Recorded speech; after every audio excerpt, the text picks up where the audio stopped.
Правительство региона выполнило поручение главы Ингушетии о подписании основного пакета контрактов по нацпроектам до 1 апреля. Об этом Махмуду Али Калиматову доложил начальник управления по организации проектной деятельности администрации главы правительства Бекхан Мальсагов. По его данным, общий процент подписанных контрактов составляет более 96%. По оставшимся почти 4% ведется работа.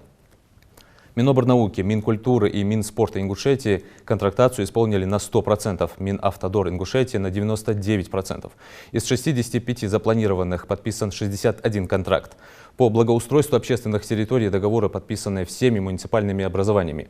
Глава региона подчеркнул, что показатели и прогнозы по всем проектам положительные, но нельзя сбавлять темпа и необходимо на строгом контроле держать кассовое исполнение, сумма которого пока составляет 418 миллионов 259 тысяч рублей.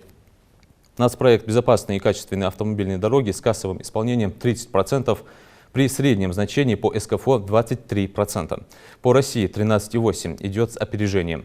В 2023 году республика принимает участие в реализации 44 региональных проектов в составе 12 национальных проектов.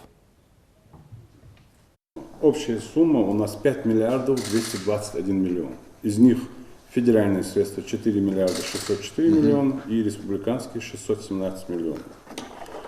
С кассовым исполнением Махмуда Али Муршевича у нас рисков нет. Мы сейчас контракты подписали, первые объемы пойдут, мы галопом пойдем вперед по кассовому исполнению. Самое главное, мы выполнили федеральное поручение по подписанию контракта до 1 апреля. И с использованием механизма единственного поставщика. Здесь приняты были все меры правительством республики, и результат получился у нас хороший в этом году. У нас не подлежат контрактации 458 миллионов 642 тысячи. Эти средства мы передаем на основании соглашения с получателями.